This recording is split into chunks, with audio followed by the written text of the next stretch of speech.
Hello and welcome to another video for Minus Touch Toys Games Collectibles. And today, well, we're looking at something that is now quite old, very collectible, and is becoming increasingly more difficult to find, especially in this mint unopened condition. Now we are looking at the 2000 release by Corgi from their cult TV tie-in series of DieCast models. And these are the models that came with the miniature white metal hand painted figures, and this particular one we're looking at today is of John Steed's Range Rover as it featured in the hit 1970s television series The New Avengers. Now The New Avengers was a secret agent action television series.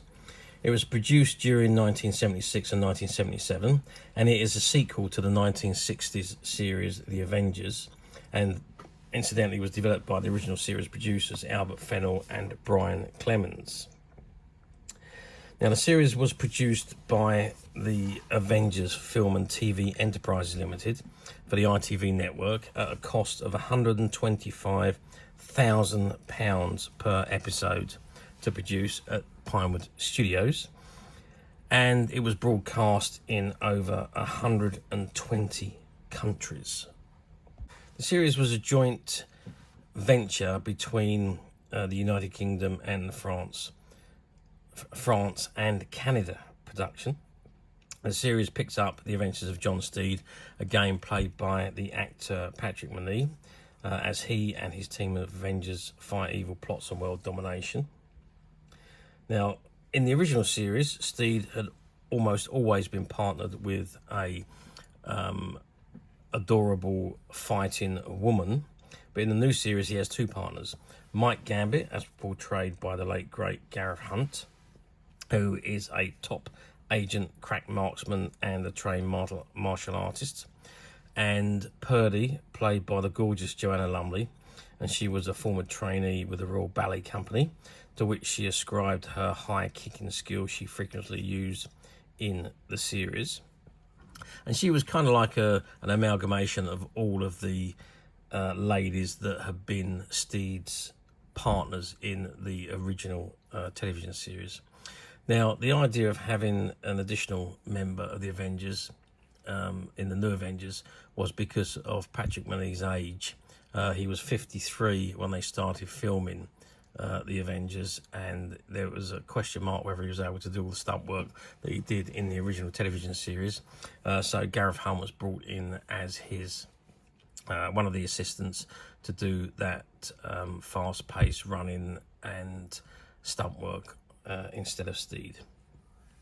Well, the series proved quite popular. It ran for 2 seasons. There was a total of 26 episodes, and it aired from the 22nd of October 1976 through to the 17th of December 1977, and each episode ran for about 50 minutes.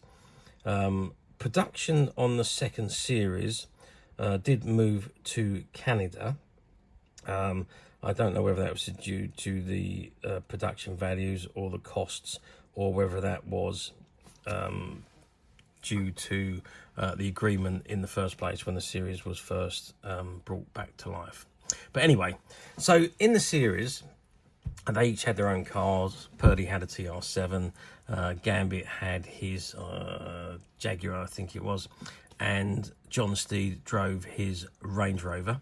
And this particular model we're looking at today is of John Steed's Range Rover, and this is the box it comes in. And it says, from the cult 70s TV series The New Avengers, and you've got the New Avengers logo there as well. It says, contain detail scale model and hand-painted white metal figurine for the adult collector. And you can see an image of the Avengers at the bottom there, Purdy, Steed and Gambit. And it says number 57604, Steed's Range Rover. And you've got the Corgi logo just at the bottom, just underneath the metal figure of Steed. Okay, so that's the front of the box. Let's turn the box around and see what we've got printed on the back. Okay, so I'll turn the box around to the back, and this is what we've got. Again, we've got the New Avengers and the logo there. And again, we've got that same image, just in a larger format, of Purdy, Steed and Gambit. And it says, the new Avengers, first broadcast in October 1976, returned McNee as suave secret agent John Steed, now ably assisted by Joanna Lumley as the lovely but lethal Purdy, and Gareth Hunt as handsome martial arts expert Mike Gambit. Although the pacier, more action-orientated format disquieted some older fans, the show retained many of its ancestral qualities. Sadly, financial difficulties led to the programme's demise after just 26 episodes. Although it would never supplant the original, the new Avengers' popularity increased with each rerun. Cars had always played an important role in the series, and in keeping with its very English flavour, the new Avengers opted to use British Leyland vehicles.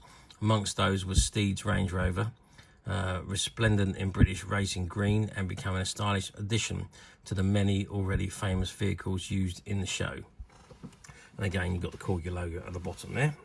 If I just turn the box to the side, it says the new Avengers Corgi Originals, item number 57604, Steed's Range Rover, and the Corgi logo.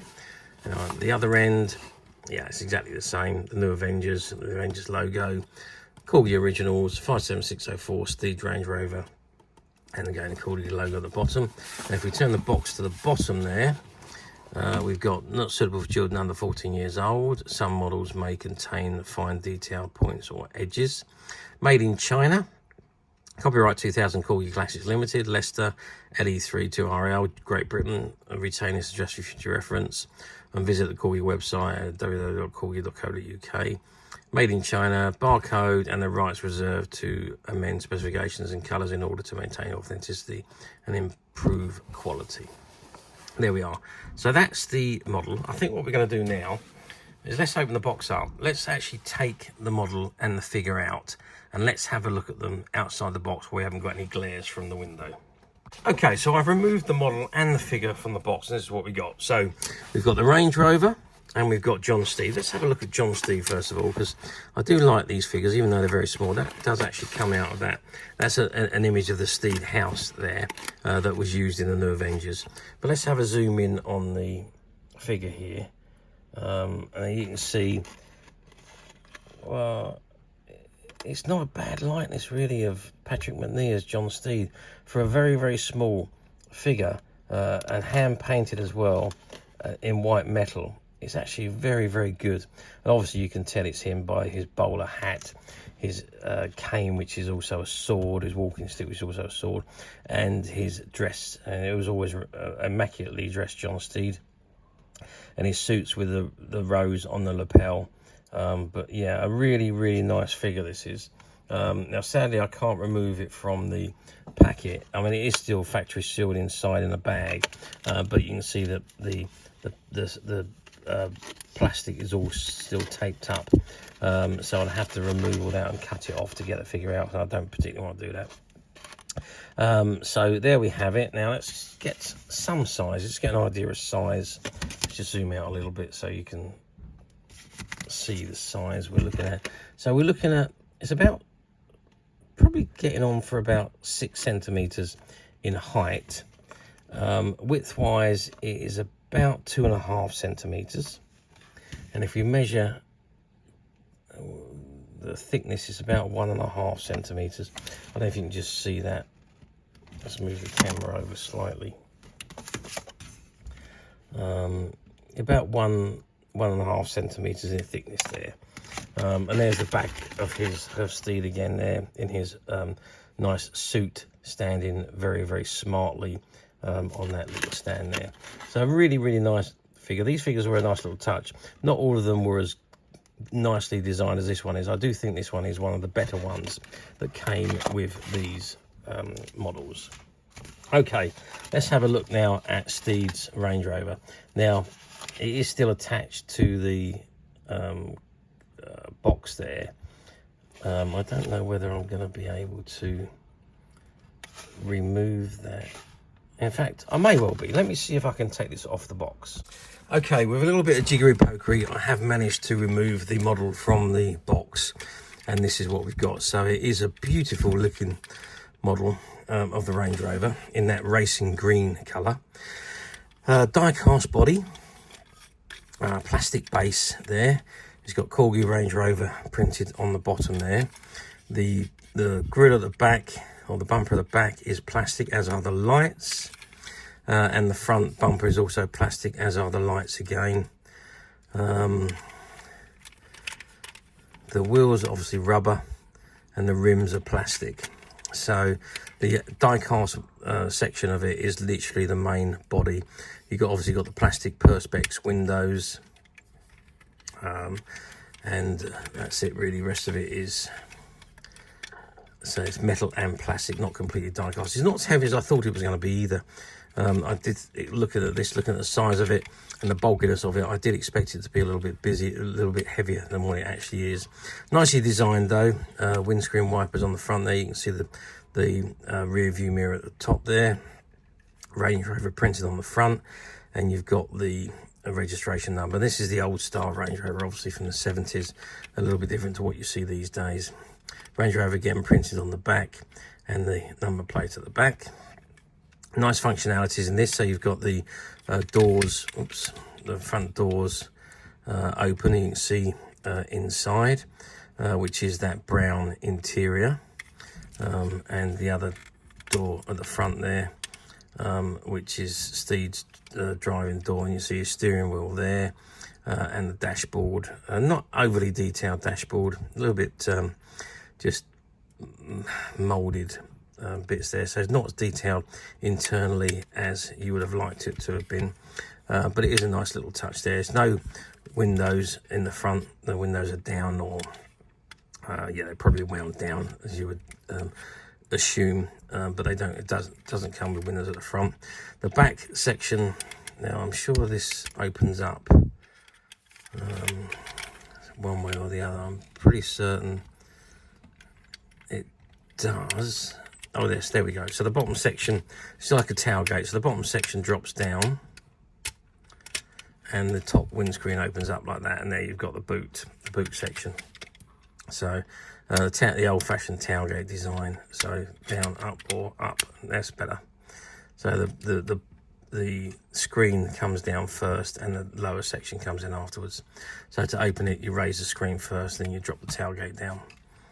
So that's nice. And of course you've got the free rolling wheels, so you can run it. It runs very, very smoothly as well, because they're bigger wheels, and you've got that bigger gap between the chassis and the wheel. It actually runs so smoothly. Really, really nice. The wheels spin beautifully. So really, really nice model, this one. The size is, well, 12 centimeters in length. If you can just see that, I'm just going to zoom out a little bit. So 12 centimeters in length, which is the overall length, obviously. The width wise, if you measure across the bottom of the model there, you're at 5 centimeters wide. And if you go height wise, and we're going to go from the bottom of the wheel to the top of the roof, and we're looking at 5 centimeters again. So a really, really nice size car. Obviously the Range Rovers are bigger than standard cars, so it had to look a bit bigger, but yeah, it really does look nice. You can see how we got a slight angle here. You can see how it moves very, very slightly, because the wheels are such loose, and they spin really, really nicely, very, very smoothly. So one of the better Corgi models this is. I think it's a fabulous, fabulous model. And that racing green is just a lovely colour, with the black trim at the back and the silver bumpers. Really, really does look a lovely looking model. Okay. Now you're going to ask me, how well did these models do back in 2000? Well, back in 2000, this was quite a large line for Corgi. They did do a lot of the old TV cult classic cars from a lot of the old cult classic television shows of the 70s. And obviously this particular one was one of them. New Avengers, popular show at the time, and the popularity increased as the show was rerun over the years. Still very popular today, I think. And obviously then the release of the DVDs and the videos, or the videos and DVDs I should say, that way around, added to the popularity of the show. So yes, it done very well. I'm not sure of the numbers that were produced of these models. They were all limited edition runs. They only run them for a short amount of time before they moved on to the next one. A bit like action figures, really. They're made to be collectible and full of value to either hold or go up. And in most cases, these ones that were on these limited runs from TV tie-ins have increased considerably in value since their release. And this particular one was no exception.